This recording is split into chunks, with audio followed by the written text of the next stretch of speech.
Can you hear me? Can hear you. Can you hear me? Yep, loud and clear. Perfect. Perfect. How are you doing today?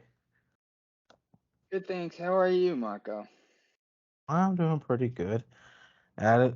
Sorry for not joining in at 7. I was in the bathroom, and so I just got out. Plus, decided to get some water too, just in case get thirsty. Of course. Exactly. Well, my girlfriend is not here yet because she's been busy at work. But should be home soon, but it doesn't really matter. We could still start, but when she gets here, I mean, she could also be here when we're doing it I too. know So, that. I know that feeling. Whatever you want to do. You that's want to fine. start We can still do now? it now. Yeah, we can still do it now. All right, whenever you're ready.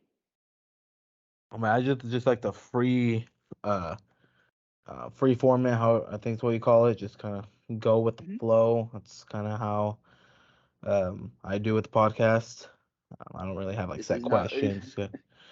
This is not my first podcast. I've done this before. Yeah, well, that's good. What other podcasts have you done?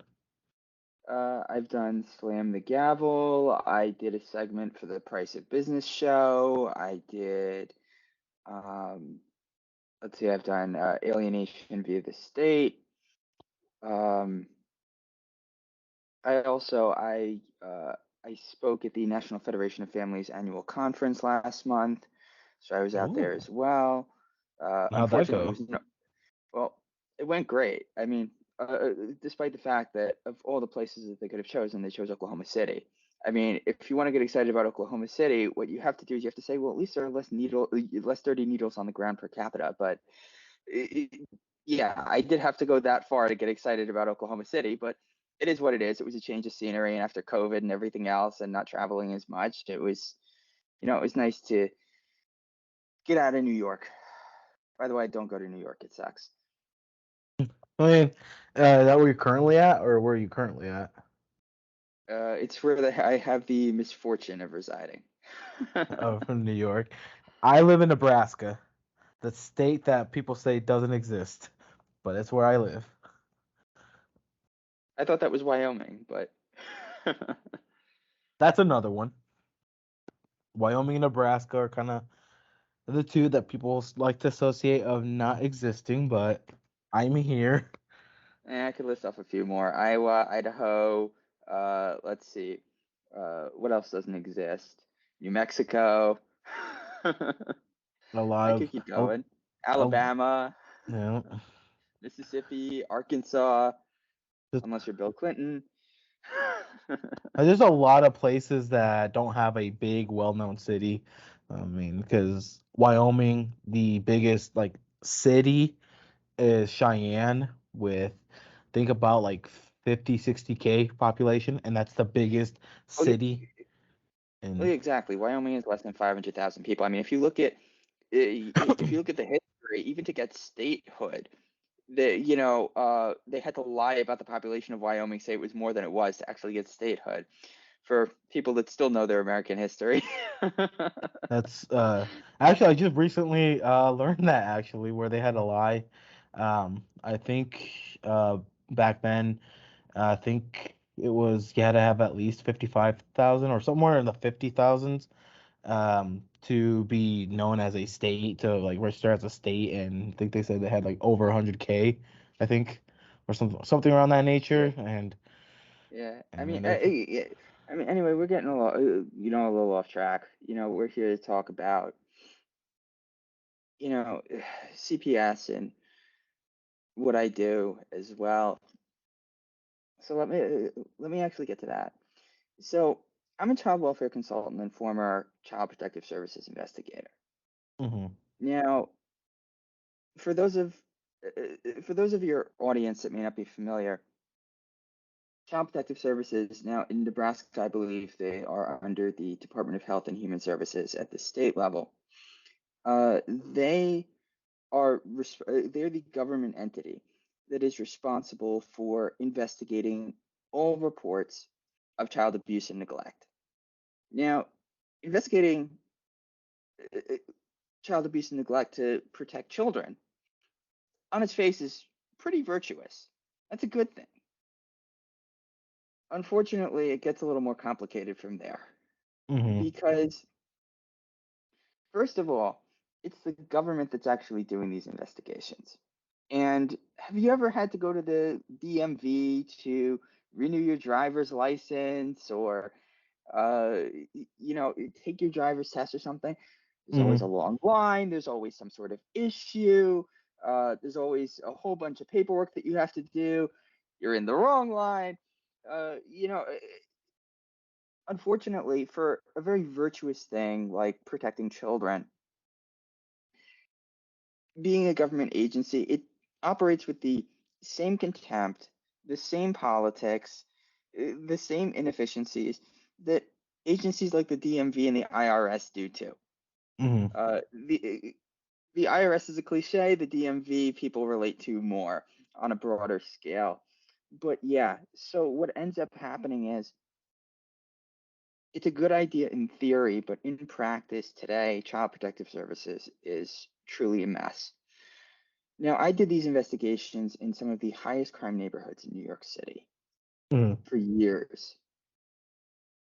So I've seen it all. I've been threatened with murder. I've had hang up calls. I've been screamed at, yelled at. I was usually called every name under the sun a few times before lunch. So there's not much that surprises me. But while I was doing these investigations, I saw when the way abuse and neglect, for example, are defined, Mhm. or how the government defines a good parent, how they define a good home, Mhm. it is very ambiguous. It is not universal. So the definitions can vary from state to state. But even then, when they're so ambiguous, there's a lot of room to subjectively interpret things. And I saw in this, I first saw it in Reason magazine, but this made national news. There was a case in Pennsylvania that actually made national news Mhm. recently, and the mother had kids who were 6, 8, and 10, I believe it was, years of age. Mhm. And CPS substantiated a case against her, telling her that she can't leave her children alone if they're under the age of 13. And look, I grew up, my parents let me, hang out with my friends in the neighborhood unsupervised, before I was 13 years of age. And even then, most states, they don't give an age at which you can leave a child unsupervised for any period of time, even Mhm. 5 minutes. And so sometimes it's something as simple as that. Now, granted, they were going around in the neighborhood and there was a caseworker that lived in the neighborhood and apparently didn't like it and made the call. But sometimes that is really all it takes to upend your family, upend your life. And there's really not much recourse that Mhm. you have. Before, you know, and if the court never, if this never goes to family court or juvenile court, for example, then a lawyer's not going to do much for you. And even if that's the case, you're looking at a retainer that's thousands of dollars. That's extraordinarily expensive. There are a lot of people that can't afford that. And I don't know if you've been to the grocery store lately, but the recession is making things look a lot more expensive.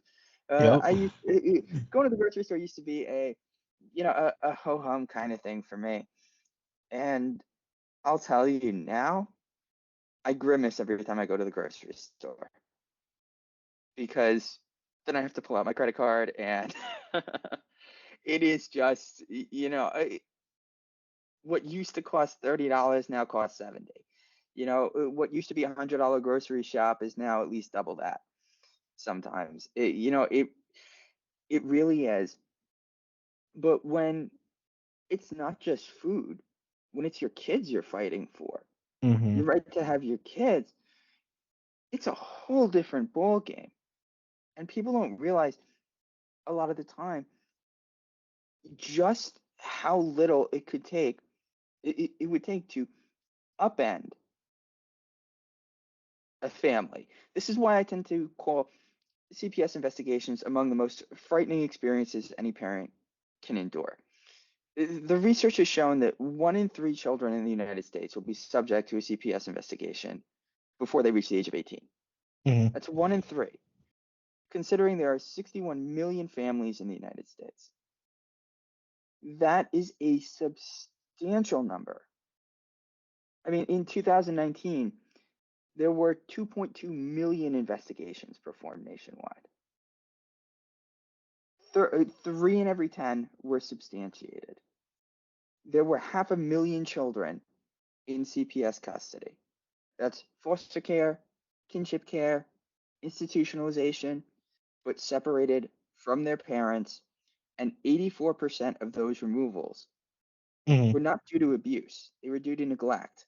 Maybe there was something about the home, or maybe the child wasn't attending school, or there was a domestic violence report and a preemptive removal was done.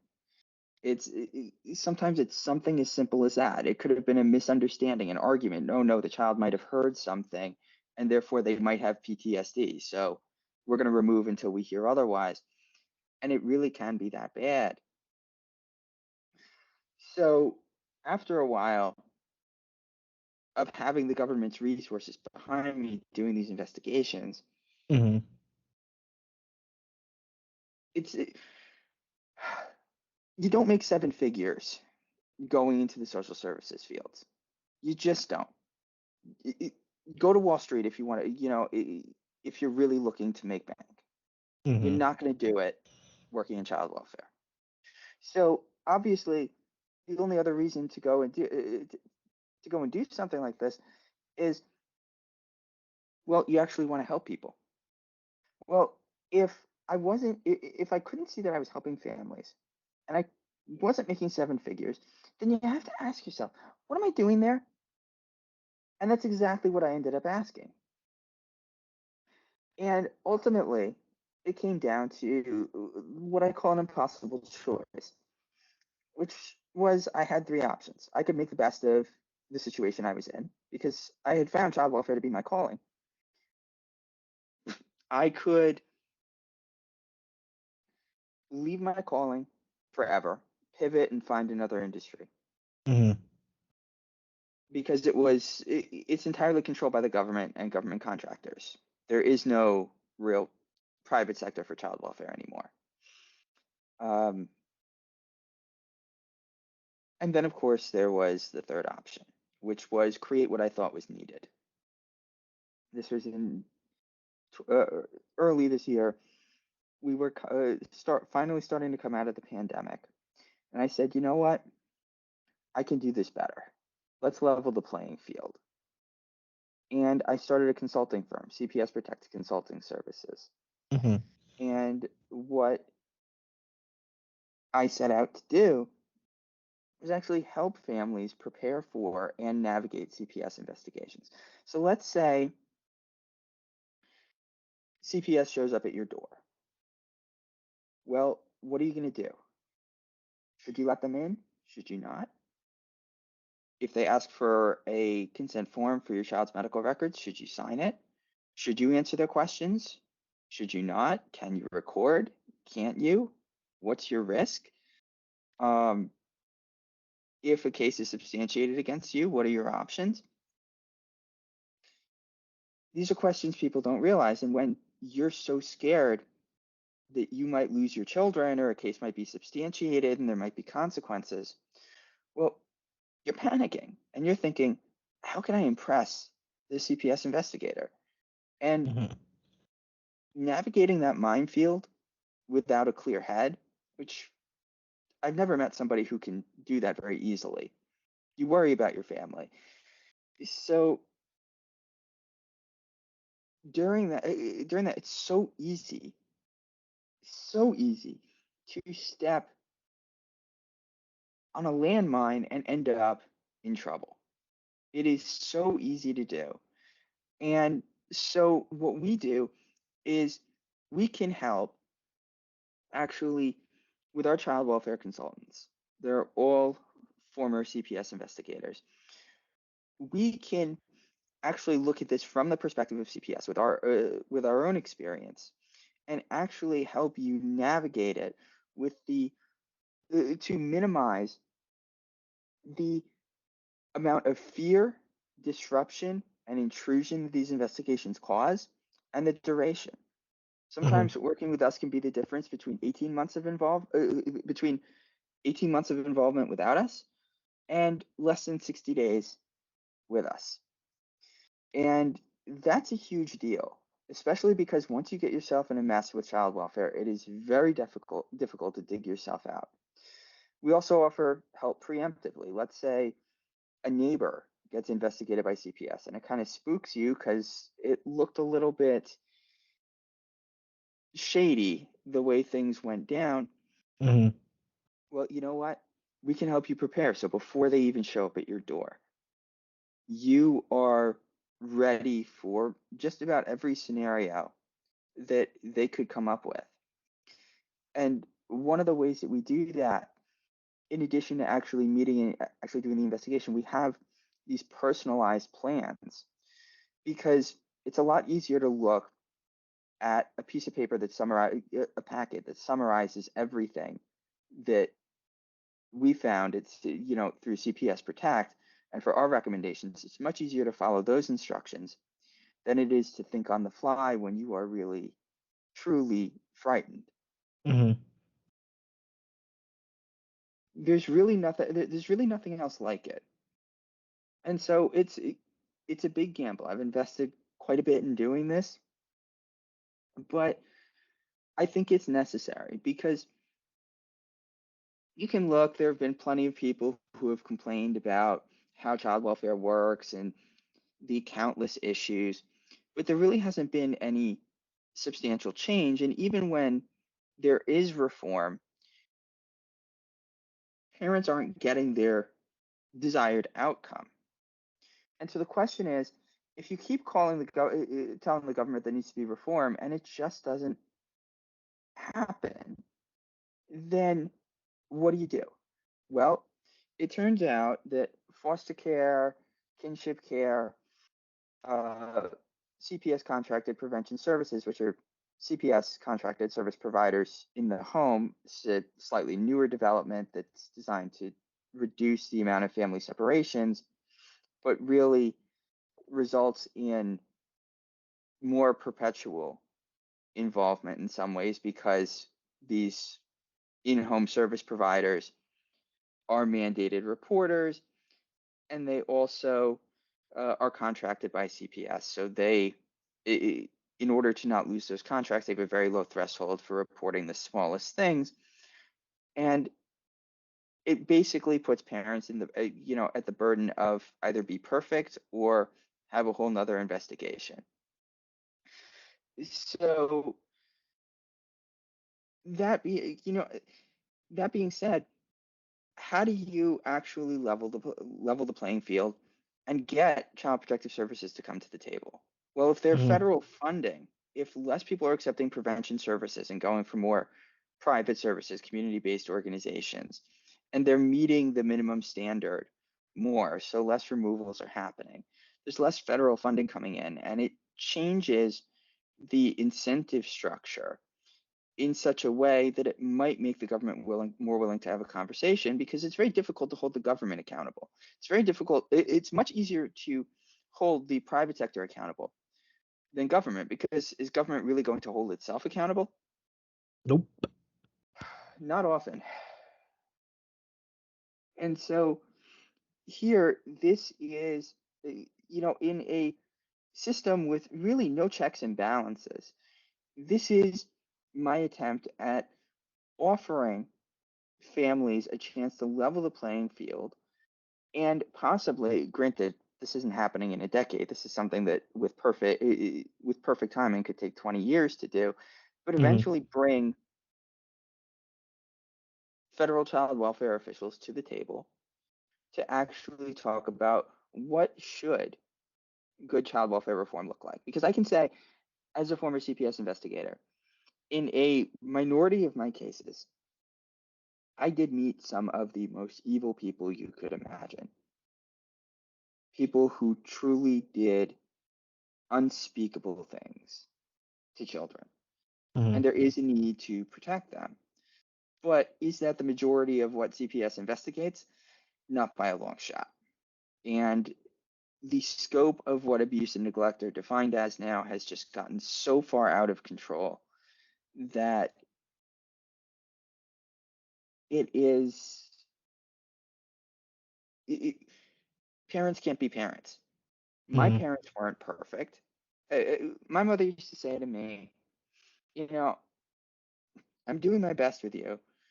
Um, I wish you came with an instruction manual, but you didn't. So I'm learning along the way. And you know what? That's true. And that needs to be taken into account. But because the risk to a CPS worker's job if they act on the smallest issue that they see, uh, so if they remove, if they institute services or something, if they do that and they're wrong, that there really isn't anything going on, there's really no risk to them. They have qualified immunity for investigations and absolute immunity for testimony in court. So, but if they fail to, if they fail to recognize, if they miss a real case of child abuse or neglect, a severe one, and a child dies, guess what? They're in a heck of a lot of trouble. So there is a lot less, there's almost no risk to them if they, if they act on the smallest things. And this creates reactions that seem to be out of proportion to what's actually going on. Because if they don't, they get in a lot more trouble. Unfortunately, for example, if the court gets involved, there's a backlog that can take a very long time. And if it gets to a certain threshold, depending on the state, usually somewhere between 12 and 18 months of a child in foster care or kinship care, then they may pursue a termination of parental rights. But if the Mm-hmm. court is so backlogged that you can only actually get in there every maybe 4 months or so, or every 6 months, how do you actually gauge progress? And so you see families actually lose their children due to that issue alone. And that's something that actually hinders reunification. So if we can actually help families not only meet the standard but navigate things and preserve their rights as best as possible, then potentially we can avoid most of the worst case scenarios that currently exist. And it it's so hard when I see a family that comes to me in hindsight and says, I wish we could, I wish we'd come to you. I wish you existed way back when, or I wish I could have afforded it back then, because if I could have, maybe I wouldn't be going through this. Mm-hmm. That because we're talking about children here, and we're talking about for parents, for most parents, parents that care about their children are their livelihoods. They mean almost everything to them, and so that is a loss that there's not much you can compare that to. Truly. So for me, for me this is a calling. Granted, starting CPS Protect was not easy, simply because I had a pension, I had a salary. Granted, it wasn't the biggest salary, but I Mm-hmm. had I was living comfortably. But I had a pension, I had benefits. I before starting CPS Protect to avoid issues with the conflict of interest laws that apply to former government employees and current actually. Um, I had to quit. So I basically left my safety net behind. Mm-hmm. I basically said, I'm going to give this my best shot because doing what's right is really important. I'll admit it has not been easy. This has been pretty rocky. I did this going into a recession. So, unfortunately, when you're talking entrepreneurship, it's not logical. Every logical bone in your body should tell you it's not a smart decision. Mhm. But I knew what I had here, and that's why I'm doing it. Because I mean, the most expensive for us for what we do, we have. So just in case someone moves, we separate some of our services so that they don't have to get everything if they need it over again. But literally, the most expensive recommended packages that we would offer to a family come out to, the preemptive consultation, home assessment, and risk assessment come together for a total one-time payment of $600, which is a lot less than the attorneys will charge. And for the peace of mind, it really is um, something else. I've tried to keep it as low as possible just because I understand how difficult this is. So based on the equipment that we actually need, because look, nowadays with cybersecurity, the last thing you want is uh, a cyber criminal to get in and obtain this taboo information and make it public. That's the last thing you want, and Mhm. that's particularly expensive. You have you have operational costs. Um, you have sorry about that. No, you're good. Uh, yeah, yeah. So you have the software costs. You have the you know, you have the processing fees, you have, marketing costs that falls under client acquisition. You have the cost for regulations, like for us to even exist. Unfortunately, that costs money too.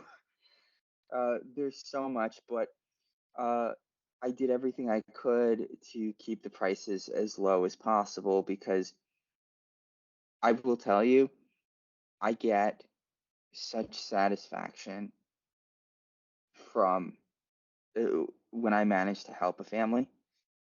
There is no other rush like it. And it was what I was looking for when I went to work for my local child protective service and what I failed to find there. Mhm. It is such a difference to be able to be, to pursue my calling and to be able to make that difference. And it sounds like when you're talking about your girlfriend, I listened to a couple of your episodes, and you mentioned in one, I think it was with a friend of yours who worked for FedEx, that she wanted to go into CPS work, and I truly understand why. It Mhm. is, the opportunity to help families in crisis is really something special. Unfortunately, I can't say that CPS makes it easy to do that. And working in civil service, working for the government, it is a particularly difficult environment. You have to be willing to really make friends with the people, with your superiors, kiss up to Mhm. them. Biggest mistake I made when I initially started working for CPS, I walked through the door at my office and I said, I'm not here to make friends, I'm here to do my job. I could not have gotten off to a worse start than saying those words. That is how it operates in these government offices, and it's not particularly healthy, and it's not focused on the on actually helping the families. It's focused on everybody keeping their jobs and making their minimum efforts. Mhm.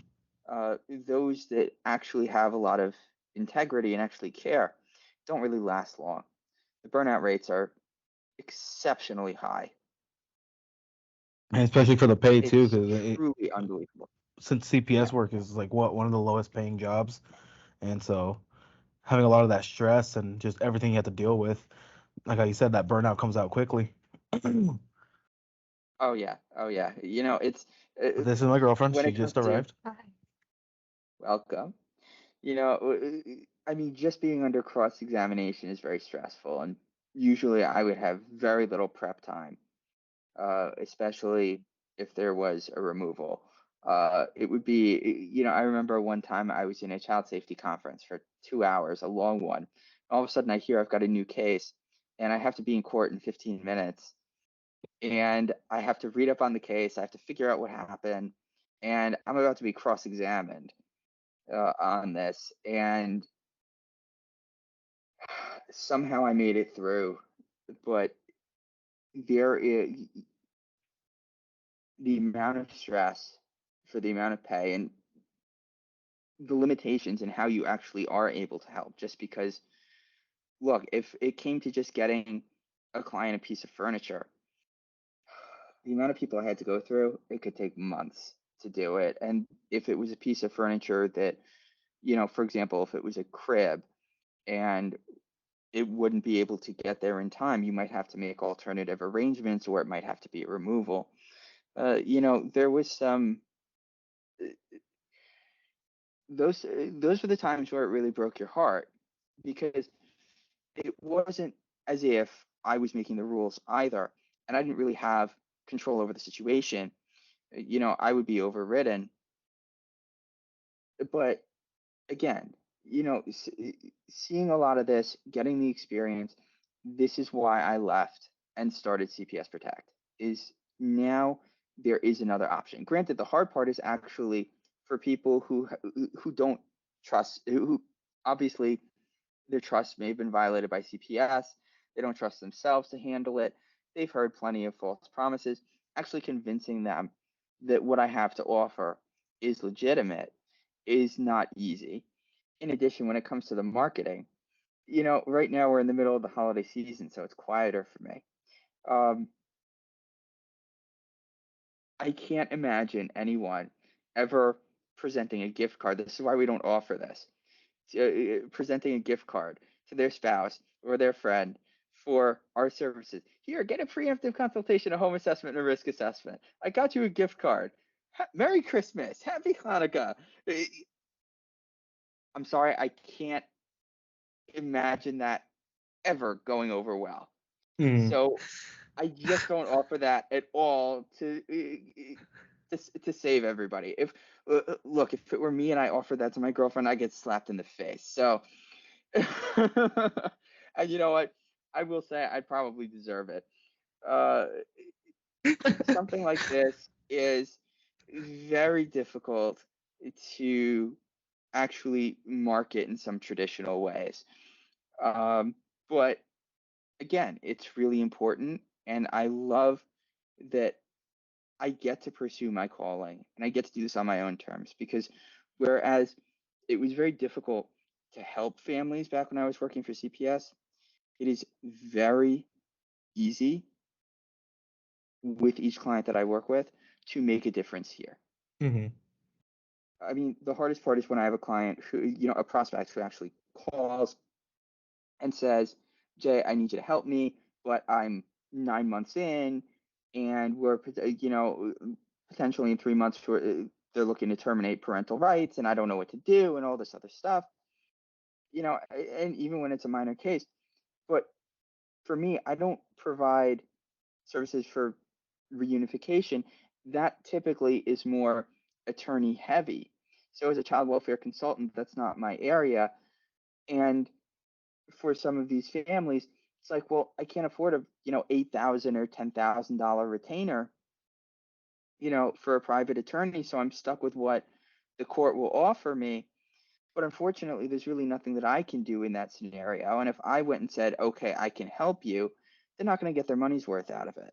Because could I provide some value? Potentially, yes, but not much. I mean, when I can refer, I do. But the truth is, when it comes to families who've truly been wronged by the child welfare system, there is not much available to them. For lack of a better way of putting it, they're kind of screwed. It, it pains me to put it that way, but if it gets far enough with child welfare, there's not much you can do. And you're at the mercy of the system itself. It's truly tragic. I wish I could change it um, by myself, but even for me, even for me, and I've done some, taken on some crazy stuff myself. This is much bigger than me. Mhm. So I'm doing what I can, and that's CPS Protect. Uh, we serve, in fact, I've tried to maximize our reach. We right now we serve all 50 states. Uh, our website is cpsprotect.com. If people are interested in finding out more, actually, because some people have had some difficulty, because again, with the recession and some in the lower class, it's not like you can afford $500, $600 for our services. On Thursday, we're actually launching a subscription blog called CPS Knowledge. And while that's going to be less personalized to individuals, each week we will release an article on a CPS term, a CPS law, CPS in the news, with some recommendations on actually how to how this is relevant, how to actually handle that aspect. And I think that that could be really good.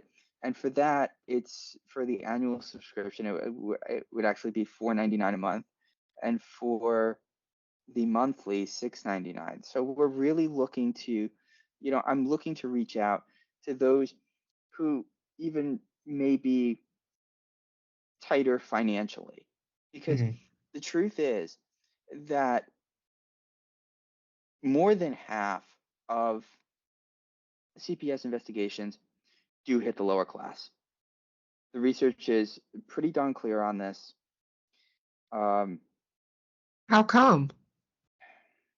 well, that there are debates as to why, but from what I can see, what it looks like is unfortunately there's some aspects of poverty that do arise as safety concerns. So let's take, for example, uh, an allegation of inadequate food, clothing, or shelter. So the minimum standard of care usually for nutrition. Look, as long as your child's getting 3 meals a day and they're not starving to death and it's age appropriate, they're fine. That does mean that you could, in theory, take your child to McDonald's and get them Happy Meals for breakfast, lunch, and dinner, meet the minimum standard of care there.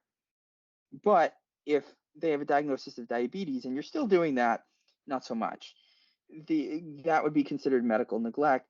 But the problem is if it's a subjective standard and the CPS worker says, well, you don't have enough food for a full week here, or when was the last time you went grocery shopping? And it might have been 2 weeks, and it's because I've had difficulty affording it.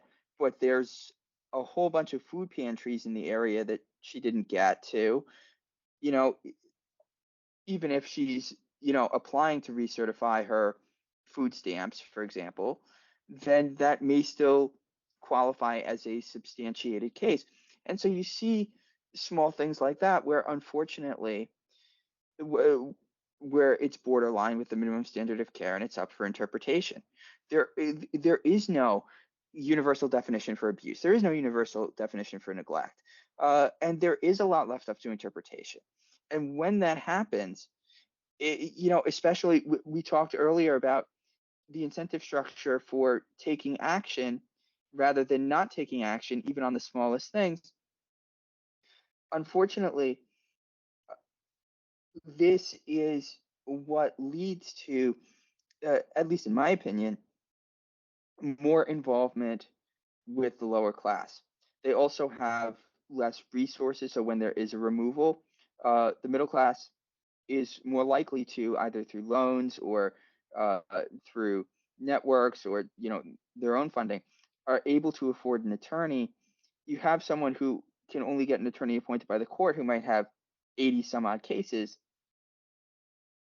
Well, you're pretty much on your own, and that's not really a good circumstance. Um, and that's really, unfortunately, that's really what it comes down to, is everything costs money. But at the same time, because I have been asked this, would giving people more money solve the problem? And the answer is, I don't think so. And I think that this is where some of where things get a little more complicated. Because if you take a look, now it may not be too politically correct to say this, but let's take a look at the Black community. So the Great Society programs back in the day, when they were before they were implemented in the Black community, two-parent homes represented about 80%. In the Black community, flip to today, you're looking at about 20%. Boys, especially in the African American community, that do not have a male father, that do not have a father figure. So even if they don't have a father in the home, like a father in the community, a father figure at school, a baseball coach, something, they are substantially less likely to move up and become more successful. They are substantially more likely to become involved in the criminal justice system. And they are substantially less likely to have strong, healthy relationships, particularly in the romantic department, because there are certain things that the father does teach that they just don't, that the mother just doesn't model the same way. Like, for example, how to treat a woman. And so that is a factor. In addition, the outcomes for foster care are extraordinarily poor. So you see people who have had CPS involvement in the foster care system, they've been abused. The cycle has a higher risk of continuing. They also have a higher risk of incarceration.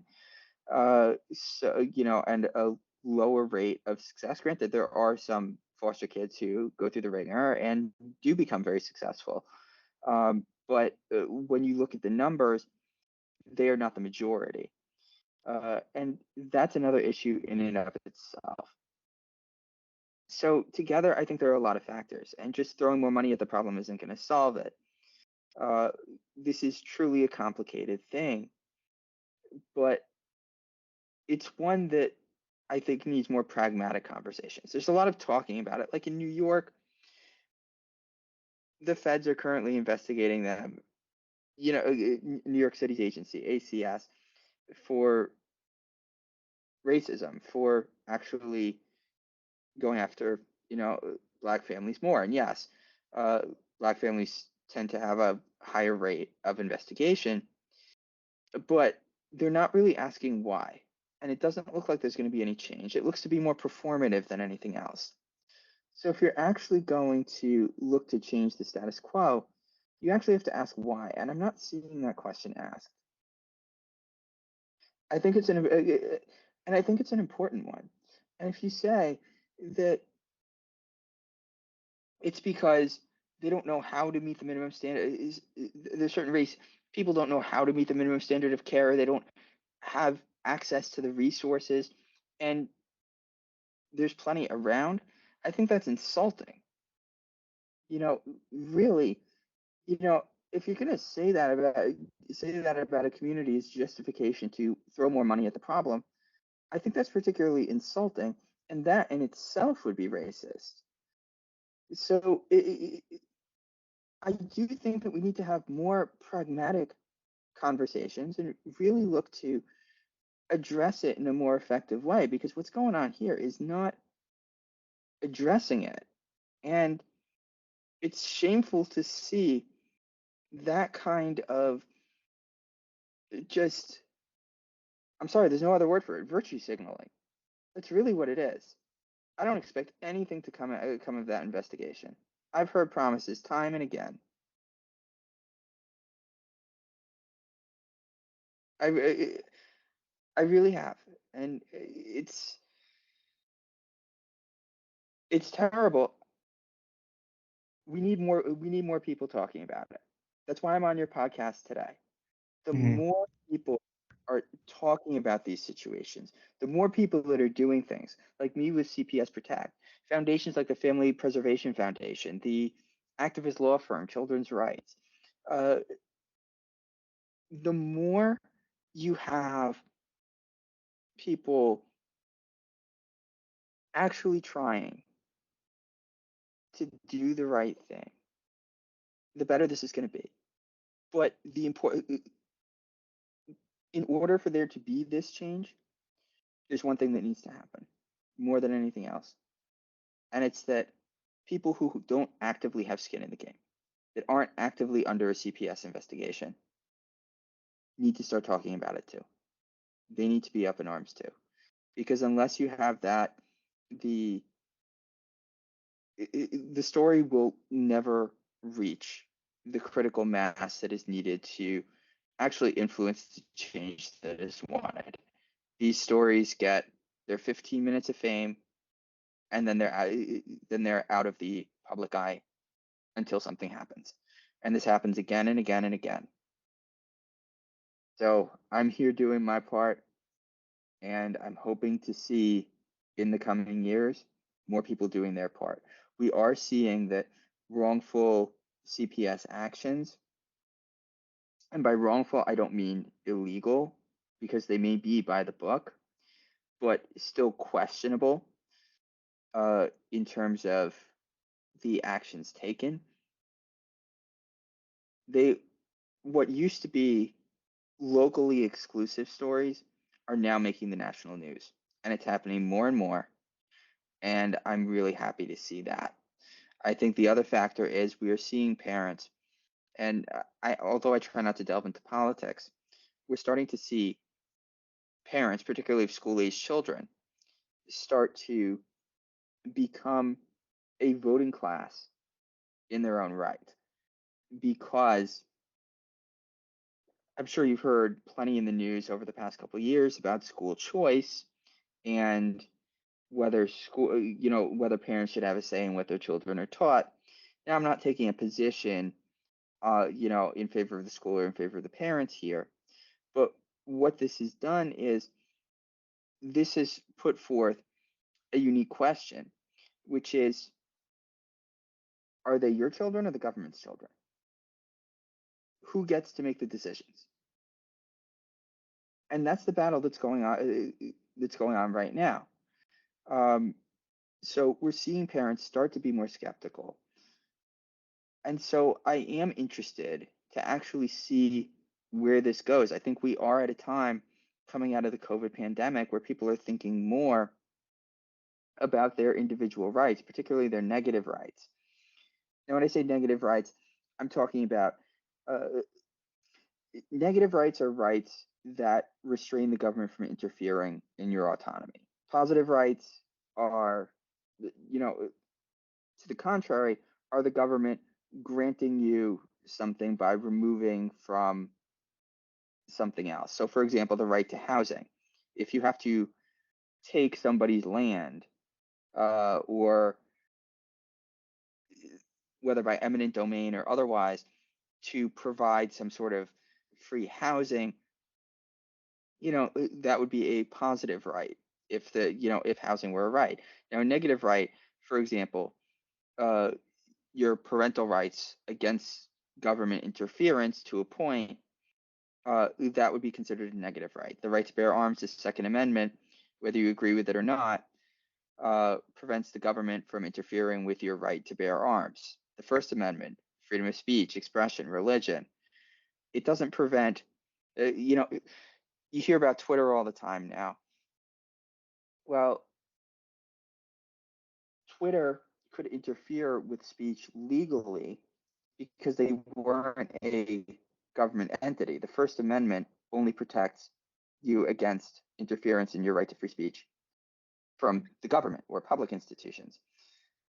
So here, this will be very interesting, especially when it comes to school choice, how that plays out in the child welfare scene.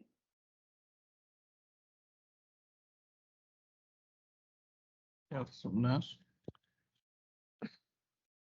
Oh my goodness. This is like probably her second time, so she might be a little bit nervous. That's okay. I am going to college for this, and You're majoring in social work? so do I you think understand why. that's? Do you think it's worth it? Going into child welfare, no. But if you're going to go for your master's degree, your MSW, I say that is absolutely worth it. Because if you can get your master's in social work and get that licensure, that will open a lot of doors. There are a lot of things you can do with that.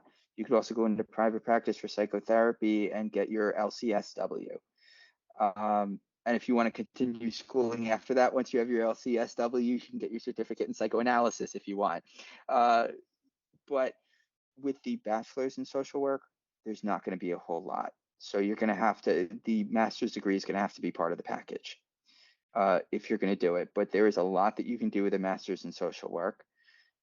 So I wouldn't discount you from going into it. Would I recommend going into child protective services? For 99% of people, I would say no. And that would include my recommendation to you just because of it is truly dangerous. It is a lot of work for the money. The stress is exceptionally high. And civil service, working for the government, is cutthroat to begin with. If There's a you're lot of looking for a restrictions. place, if you're looking for a place where you think that where you're going to get the fulfillment that you're looking for, that you're experiencing in college when you're thinking about helping people, the government is the wrong place to do it. But that doesn't mean that social work is a bad field or that there is no room for you. I think there certainly is. And another thing to note is human services are going to be the most difficult to replace with artificial intelligence. So they are going to be among the most resistant jobs to replacement with AI. So if you're looking for something that is not going to be obsolete in the next 10 years, social work is not a bad way to go, but go for the master's degree. You don't think that like if I got with a certain company that I could move my way up, that it would be worth that? Like, do you think I would be able to With the make more money if I stuck with a certain company and moved up? Well, you could, but not with a bachelor's in social work, because in the social work field, they take they take the they take the credentialing more seriously than they would, for example, in cybersecurity or in finance, as long as you are, you know, as or in marketing, for example. There's plenty that you can do without a degree, but the credentialing in social work is a lot more important. It is a lot more government heavy.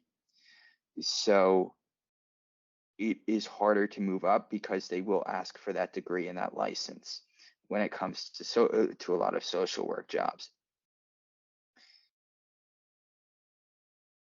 It's not that hard work doesn't, it doesn't reward you. It's that sometimes in certain industries there are roadblocks, or they do rely more on licensure than others. Medicine, law, uh,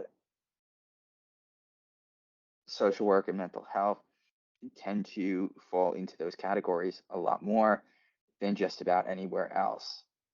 So the Even master's degree after is really, COVID? That's correct. Hmm. And remember that a lot of people are getting master's degrees, but when licensure is a factor, this is always going to be an issue. And social work is just one of those fields. You're not really going to do much with the bachelor's degree if you want to actually be in the social work field. Look at me. I have my bachelor's degree in psychology. For health reasons, I was stopped short of going for my PhD, but I did, I made the most of it and I left and started my own firm, my own consulting firm, helping families prepare for and navigate child protective services investigations. And this is something where there was complete uncharted territory. There's no licensure. Nobody else is doing this. I'm creating something out of nothing. What's established in the social work field usually depends heavily on licensure. So with a BSW, could you get a case manager position doing something? Yes. But if you're looking for more than that, if you're really looking to move up, then the bachelor's degree is just not going to be enough. And why do you think the pay is so low when it comes to social work? Obviously, needing to have all the the degree and everything. Why is it so low? Well, that comes down to, unfortunately, what is the value of the service you're providing? A lot of this is government, is taxpayer funded, but the return on it is not particularly high. And if the return on it is not particularly high because there isn't a whole lot of demand for the service, you can't really raise the price. Well, how do you actually make it more lucrative? If your demand for it is mostly low income, how do you make more money off of it? You can't, the price always has to be lower. It has to be subsidized by the government. And so, unfortunately, and this is not to talk about the social value of the service, but to talk about the financial value of the service compared to something like cybersecurity right now, or compared to, uh, iPhones. Uh, as much as I hate them myself, but the there is more financial value because the demand for it, even at a higher price, is substantially higher. So social work is never going to really be subject to the same economic pressures, especially because it is so heavily taxpayer subsidized. So what ends up happening, what you have here is the biggest opportunity for social work to be uh, financially lucrative are in two areas. One is in nonprofit executives, and the other is in those who go for their LCSW, licensed clinical social worker, and provide psychotherapy in private practice. Those are the two areas where you're going to make the most in social work, hands down. Like 3 figures, 5 figures. I would say if you want to get into if you want to have any chance of getting into the six-figure mark, that's what you have to do. You're either a nonprofit executive or you are very successful in private practice if you want to get to the six-figure mark. Because I feel like it's not really about the money for me. I feel like it's like I just want to help kids. Like the heart, she has big heart. The hard work, yes, yes, we've all heard the cliche, but yes. So obviously, when money is not the only objective, when you are really looking to do something to help children, for example, unfortunately, you are more likely to take lower pay. Uh, it's uh, there's a cost to every choice that you make. And if helping children is really important, if that's what your calling is, then unfortunately your pay is not going to be as high as if you decided to be a stockbroker. Now, do you want to be a stockbroker? Okay, then You're going to have to make a sacrifice in the financial area. You just are. Which is okay with me.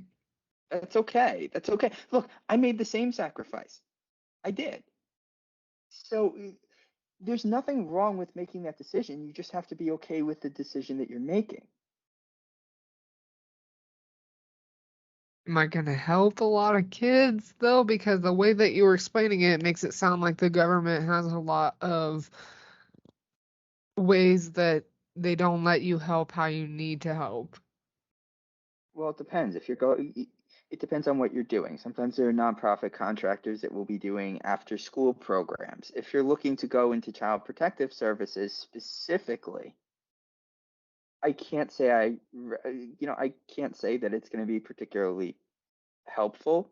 It is very difficult to cut through all the red tape, and especially if you are not good at kissing up to your employer, it is very difficult to do. There is that kind of culture working in government. Now, granted, some of the nonprofit contractors, that work outside the child welfare system, so to speak, are not necessarily bad, and that can be very lucrative. But the truth is, when it comes to social services, the best paying employer is always going to be the government. And you have to be willing to deal with all that entails if you want to go after that. It depends on, again, what type of salary you're looking for, you know, to keep your quality of life. What is the minimum that you would need? Are you willing to move? Because different jurisdictions may pay more, some may pay less, some may have a higher cost of living, some may have a lower cost of living. So there's a lot when it comes to that. We do need good people like you who actually want to help, because there are a lot of people that, let's be real, they just don't. So I would never want to discourage you from trying to do the right thing. I think we need more people that actually want to do that. And I commend you for going in with those intentions. But you do have to think about you too, because here's another cliche: you can't help anyone else if you can't help yourself first. You need to help yourself first, because if you're not available, if you're not safe, if you're not um, you know if you're not well fed, if you don't have a roof over your head, if you don't, if you're not healthy, if you're not mentally in the right frame of mind, how can you help others? You need to In take my care of you. classes, they stress self-care hard. Yes, and as they should. Still, when you get out into the workforce, they'll also stress it. And by stress it, I mean they'll say it. They won't actually, they will give you uh, work to the contrary, but they will say that self-care is important. I remember when I was uh, working in CPS, and this came up several times in some zone-wide meetings that we had. They would ask us how we handled, with everything that was so high stress. With me, having, from the hang-up calls to the death threats to the, you know, being called every name in the book, yelled at, screamed at. So often, I I had said, this question would occasionally come up: how do you disconnect when you go on vacation?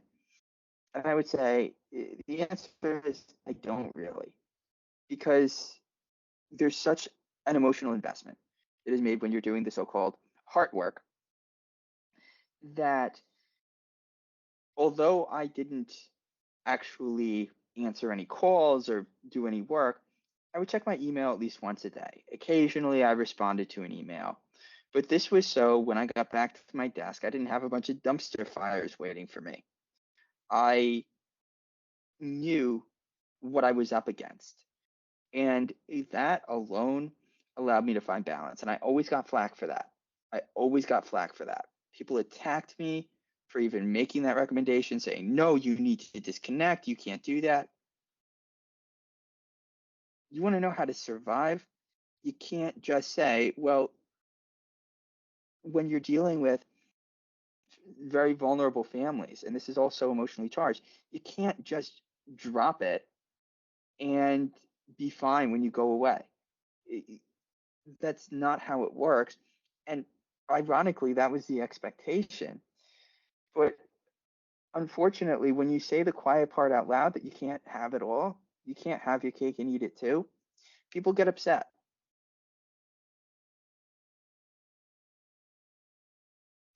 I remember when I was doing investigations, the reason that I was different in the way I did it is I always went in with with with the idea of how can I get this family to want to work with me for a reason other than if you don't work with me, I'll take you to court. Because threatening somebody with court was the easy way out. But if you ever wanted to see lasting change, you can't just hold a hammer over their head and threaten them with compliance because as soon as that hammer is gone, as soon as that threat is gone, they're back to the status quo. They're back to square one doing exactly what they were doing before. If they don't want to change, it's never going to happen. So you have to find the reason as to why they actually want to change. And that's where they didn't technically call it this, but this is what it was. I got some training in what the military calls tactical empathy, which is really how do you use empathy to ensure that the outcome that you want is the outcome that you get. How do you use that to get somebody to react to you in a certain way? And this is the kind of stuff that I had to use, but sometimes this was the difference between something getting out of control and something staying in control. I remember a case that I had that was assigned to me. It's just a case, it's just with three children. It was a case of a bad match. It was during COVID. The therapist that was doing Zoom therapy with the kid. The father was out of the home due to some domestic violence issue, and the therapist was encouraging communication with him. There was a restraining order in place, and mom was really stressed out. Mom was out of work. Her kids were her whole life. She was stressed out. And it basically, I come in, she doesn't want to see me. She's ready to slam the door in my face. And it takes me about 10 minutes, but I convince her to let me in. She's still not interested in letting me interview the kids. Um, Still very hostile toward me. But we're sitting down and we're talking, and I'm seeing her mind racing as she's talking about the allegations. And something occurs to me. So I ask her a question, and this question is so shocking to her because it seems so far out of left field that she stops in surprise. I ask her, what are your hobbies? What do you like to do for fun? I see her just staring at me like like I was speaking Mandarin Chinese. Uh, It was so I asked her again, what do you like to do for fun? And she's like, well, I have my kid, I have my kids and I'm taking care of them. And I'm like, well, yes, but do you like to read? Do you like to play board games? Do you like to uh, go out with friends? She's like, well, I don't really have time for that. I'm like, you seem really stressed. And she starts to see where I'm going. I'm like, you need to get a hobby.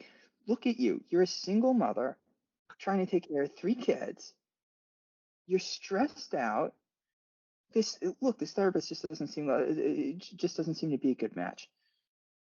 Let's I ask her about her support. So her mother lives in the area, and she has a couple of friends, and she talks about what she used to do. And I'm like, look, I got to go through the motions in order to close this case. But what I'm seeing here, this looks like a case of a bad match for a therapist. I understand what's going on with the father and everything. But in order to close the case, I need to go through everything. Let me interview the kids. Show me around the house so I can do what I have to do. I will make a new referral to a clinic in the area that I've made referrals to before. And, you know, that should be a better match therapist for your daughter. And work with me. I may have to come a few more times just to get everything done. Work with me and this will be over and behind you. And at the end, so she did let me interview the kids. I did get through the investigation. When I left that initial visit, she said, I don't know if I'm supposed to say this, but I hate CPS, but I'm glad that if CPS had to come, that they at least sent you. And I did eventually end up substantiating the case. I did not meet the burden. Granted, could I have substantiated it? Yeah, with the subjectivity and ambiguity of everything, I could have. She also asked for a referral for herself for therapy, and it was really interesting to see that sometimes it really is that simple, but it's not usually treated that way. This is a case that could have gone either way, and yes, I put myself at a higher risk by not substantiating it. But this is not the norm.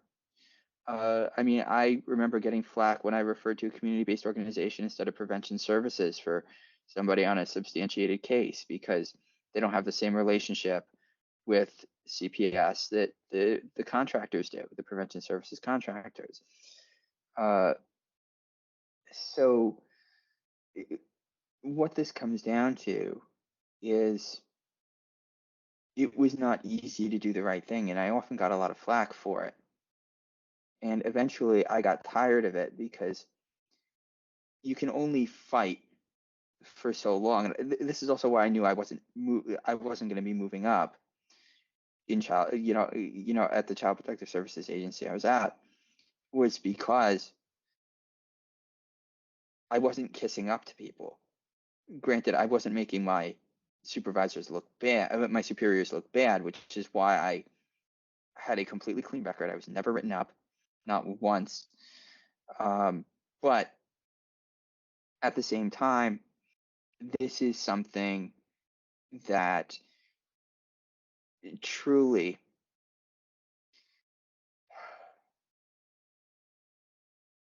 if you want to do the right thing, you're going to have to fight even more under much higher stress, and it's not something most people can sustain. I'm someone who can take quite a beating and still get up and be fine after that. Most people who are that emotionally invested cannot. Either they have to rationalize what they're doing, and at that point they lose sight. I remember every time I did a removal, I always made a commitment that I would not sleep well that night because I needed to remember, I needed to realize the gravity of what I had done. Because even if it was so bad that a removal was warranted, you're still separating a family, and it's still traumatic for that child, even if it actually is in the best interest. It is still traumatic, and if you go to bed feeling just as good as you were before you did that, there's a problem at that point. If it ever got to the point where there was no difference for me in my evening routine and how I felt, then I knew that I was done in child welfare. I made a commitment to always do that. This is not the way that a lot of people actually approach this. It's really unfortunate, but we do live in a world that is not necessarily very kind. I will say that one of the scars that I have from my time in child welfare, actually a couple of them, one of them is it is very difficult to fight the cynicism. When you see enough bad, you tend to see it in other places. The other is I had gotten to the point where I had myself so under control that my ability to actually express my negative emotions was compromised. And it got to the point that one day, uh, I actually decided to go back to go into counseling because I I saw the writing on the wall. I couldn't actually when I would get upset, I couldn't actually express because I was so used to keeping everything under a lid. I couldn't actually express it. I couldn't let it out. So eventually, it's like a pot of boiling water. Eventually, it's going to boil over the top, and you don't know who you're going to hurt once it boils over. That is a recipe for disaster. And it took me quite a while to actually be able to start expressing those emotions again because I was keeping them in because because sometimes with the neighborhoods I was going into, my mere survival depended on me being at the top of my game, being alert, being aware, uh, keeping my composure perfect. Because God forbid it wasn't, and I missed something, that could be the difference between between me walking home in my own 2 feet and me being delivered to my parents in a body bag, and I knew it. Why do you think people disrespect CPS workers so much, though? I never took it personally because it, there are a couple of reasons. One is they're frightened, they're scared. When CPS comes in, even if you're doing everything right, the question, literally, when CPS knocks on your door, just by flashing their badge without saying anything, this is the message that's being sent. Hi, someone reported to the government that you're a bad parent, and I'm here to find out why. May I come in? How is that going to make you feel? You're going to be scared. You're going to be angry. You're going to be upset. This is how people react to this shock.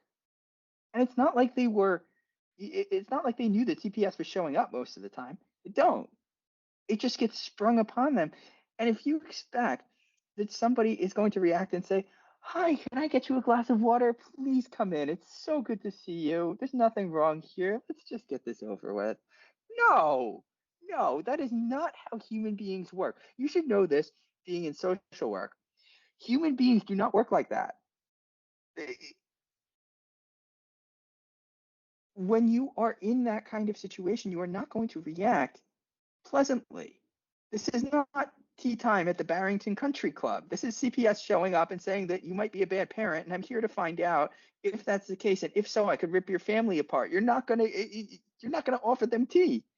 This is not how it works. So of course, with that amount of stress and that amount of fear and that amount of shock, the idea that anybody is going to handle that well is silly. So I never took that personally. I mean, granted, there were some people who were repeat criminals who just didn't want me here and saw the easiest way for me to go away was to threaten me with murder or, flash a weapon or, call my phone and hang up repeatedly at like 1 o'clock in the morning, 7 times, and do it a few nights in a row. Um, this kind of thing did happen, and there were times where there was a real risk to my life. Granted, again, I worked in very high crime neighborhoods in New York City. So this is not necessarily the experience of someone working in the suburbs or someone working in a more rural environment. Granted, it can happen, but we also have to take things into context. Let's not let this get too far out of control uh, in terms of uh, what the experience might be in Nebraska. How do you think is the best way to protect yourself when you do have to go investigate someone, like investigate a parent or something, I will especially in a very say, high crime rate neighborhood? yeah, there were two things that I did that protected me more than anything else. One was make it look like you belong there. make it look like you know where you're going. If you're looking at your phone, looking at Google Maps, okay, people are already going to spot, okay, if you look like a CPS worker, you've got your bag, you've got your black book or whatever, people are immediately gonna see something. But if you look like you don't know where you're going, you are a prime robbery target. The second is I trust my gut. If there is something that doesn't look right when I get to a home, doesn't feel right, I am not going to go in that home. Granted, I was very careful. I always took stock of all the exits. I always made sure there was a clear path between me and a reasonable exit that I could get to. Because if there was somebody behind me, cornering me in between me and the door, that was going to be a problem.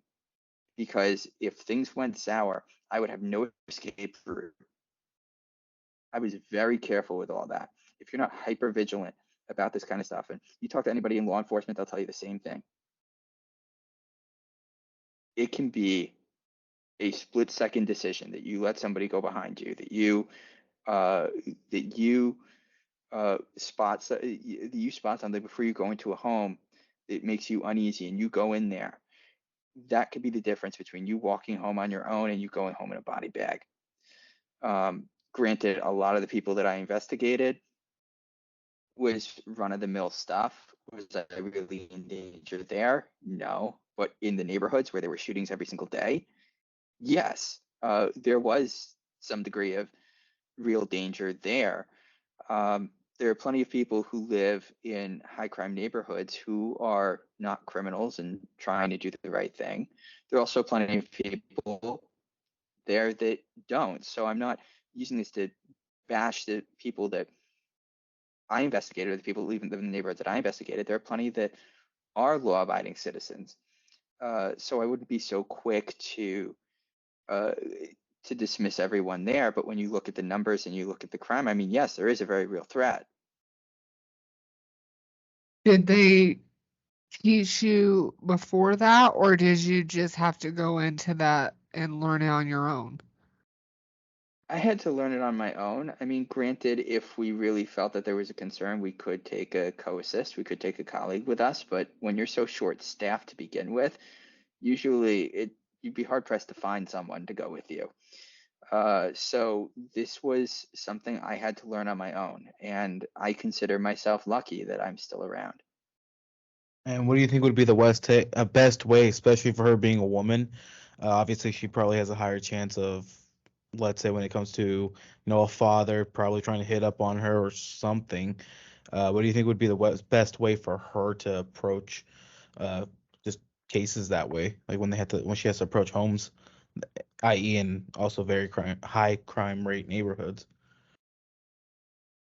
Trust your gut. If something doesn't feel right, don't go in. It may be your job. Deal with it with your supervisor later. That's what it comes down to. Because when you know if something doesn't seem right, it's probably not. And if you get shot and killed, that job will be filled by someone tomorrow. Okay? They will mourn you, say, "Oh, what a terrible loss," and then they will move on with their lives. And yours will stop in its tracks. It is never worth, if you get that bad feeling, it is never worth going in there alone if you think that something is going on. Granted, you can't use that every time, but learn to trust your gut. Was there ever a time that you said, no, I'm not going in?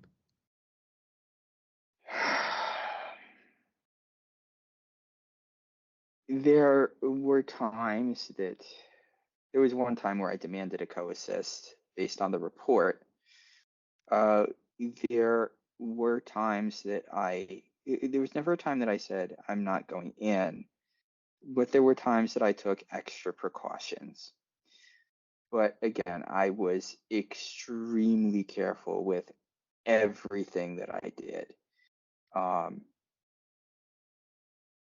Most people do not go to those lengths. It is, and especially because I was a guy, it's a little different. With women,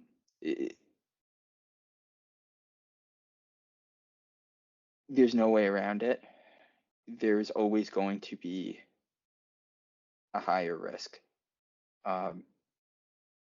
It is one of the things that just comes with being a woman. There are some good things that come with that, and there's some things that are not so good. And the reasons why women are more in danger here today, or that's a whole nother conversation for another time. But unfortunately, this is the reality. Granted, child protective services and social work in general are female dominated. I was not in the majority as a male CPS worker, not by a long shot, but it but it is still more dangerous for women. Granted, look, as I said, with everything that I went through, everything that I saw in working for CPS, I left, and I think it's the best decision that I ever made, truly. Um, it was not going to be the right place for me long term. I got the experience to do something potentially transformative. CPSprotect Consulting Services is literally my baby. It is it is my chance to make the difference that I set out to make working for CPS, but that I could not do working for CPS. Actually helping families, because sometimes the concern really is that simple. And sometimes if a family knows in advance how to deal with CPS, then they don't have to go through all the other stuff. And it doesn't mean that CPS doing its job won't still catch the major offenders, but we need to level the playing field here because too many families are getting destroyed on the smallest stuff. And that's not what most people who go into social work set out to do.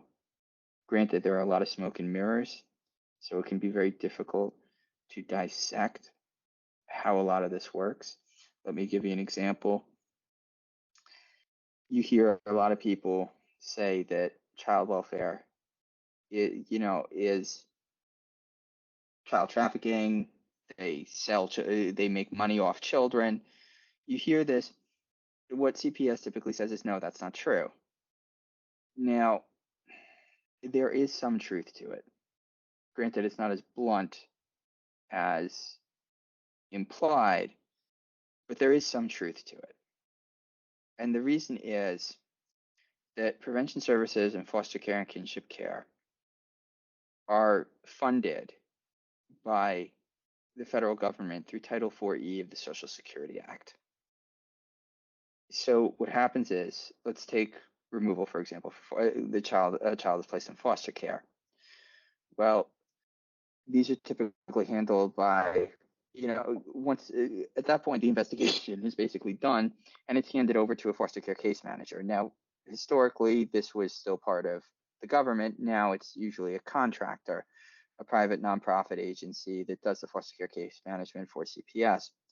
And so CPS pays them, they submit some paperwork to the federal government, and the federal government reimburses Child Protective Services for that.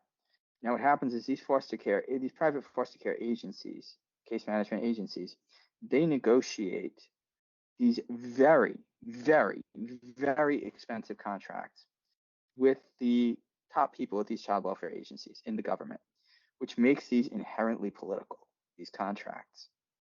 And in order to fund those contracts, they need the funding from Title 4E from the federal government.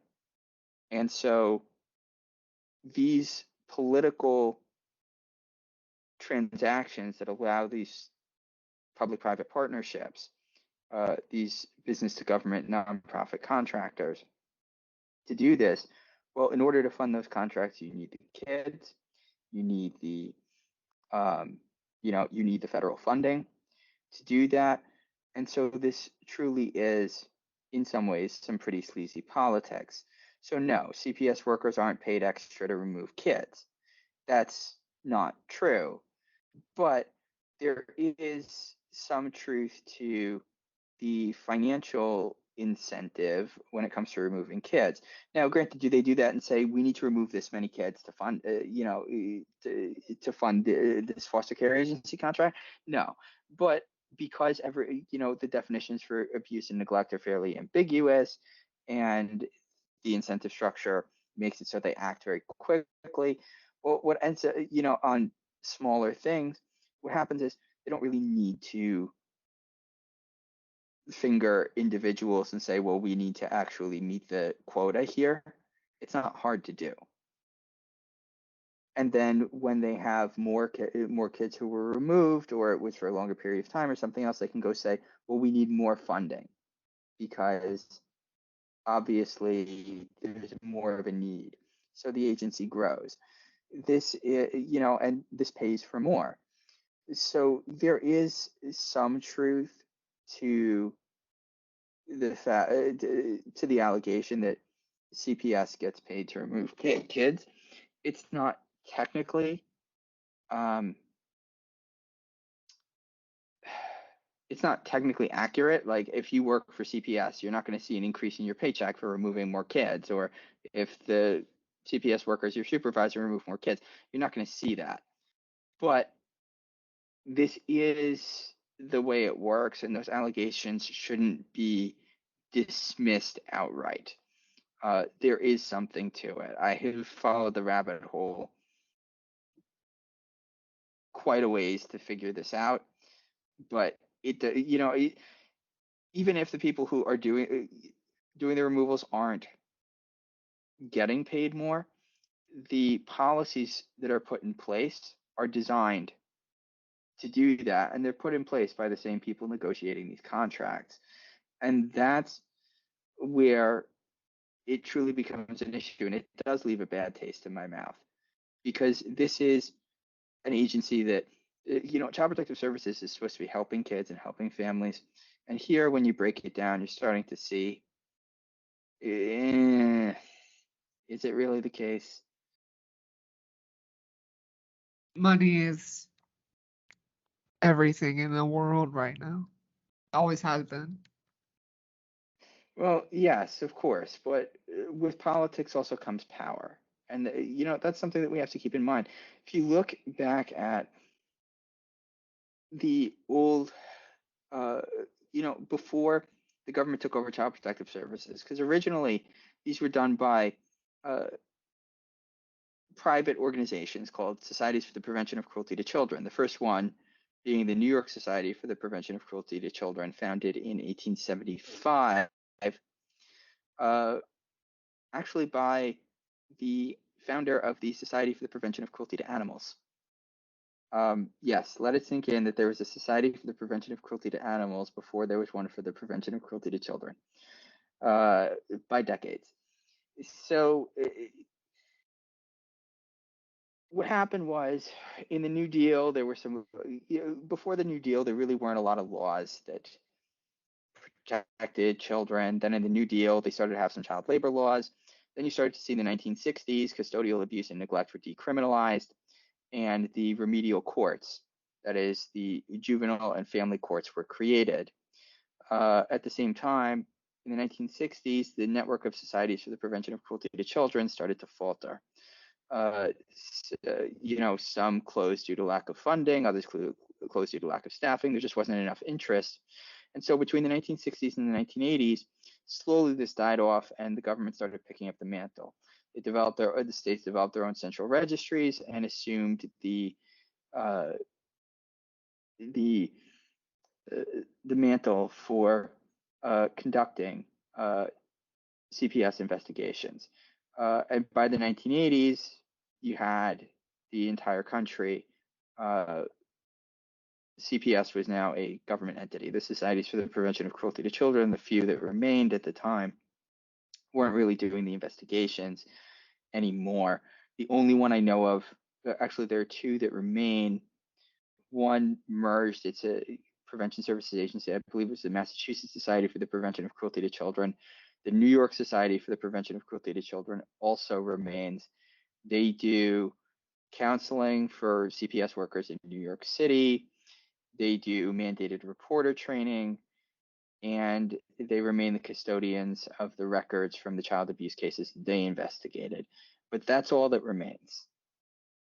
So basically, in terms of the private sector not affiliated with the government, CPSprotect Consulting Services is basically it.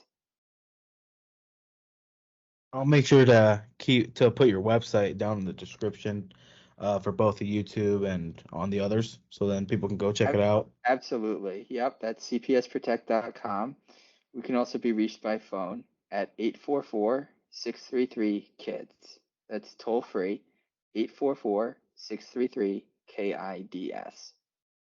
Perfect. And I'll make sure to add both of them, both the website and the phone number, in the description, just so when people need to contact you. And I do know you did say that you're willing to operate in all 50 states, right? Yes, we serve all 50 states. Perfect. But yeah, I'll make sure to have you down there. Same when I post it around on like on Facebook and whatever. I'll make sure to tag you along on your website and all that fun stuff. Thank you very much. It's been great being here. I appreciate you having me. Have a wonderful evening. Thanks for answering my questions. No problem. My pleasure. Thank you for coming along. And this episode will come out this Sunday around 11 a.m. Well, Central Time for me, so about 12 p.m. your time, Eastern Time, right? Or Yeah, yeah, you 12 got it a.m. Yeah. right. Yep. I was You just making got it sure because right. I do know New York is Eastern, but I was just trying to make sure for how big it is. I don't know if they operate in a different time zone, but I was pretty sure it was Eastern. New York is not that mystical. Well, man, it's still a place I want to go see. New York City is still a place I want to go visit. I mean, I'm more for the financial district, the pizza, Statue of the, Liberty. I mean, the Yankee game. the Yankees. I mean, I know they're gonna be a big one. I know for like the Giants, the New York Giants, the Jets. Probably see a game there too. But yeah, I appreciate you wanting to come. Like I said, I'll put in your website and the phone number in the descriptions when it comes out. Same on Facebook, Instagram, TikTok, my, all the social my, medias that I posted on. my pleasure. If there's anything else I can do, you have any questions, anything else, you have my email, you have my contact info. Again, thank you for having me on. Of course, and I'll make sure to refer anyone that if they do have any CPS questions or any CPS help, or same with her when if let's say later on she has any, I'll keep you in mind and I'll make sure to to have them contact you. All right, great. Thank you, Marco. Have a wonderful Or- evening. Thank you. You have a good one too. Bye. All right, bye bye.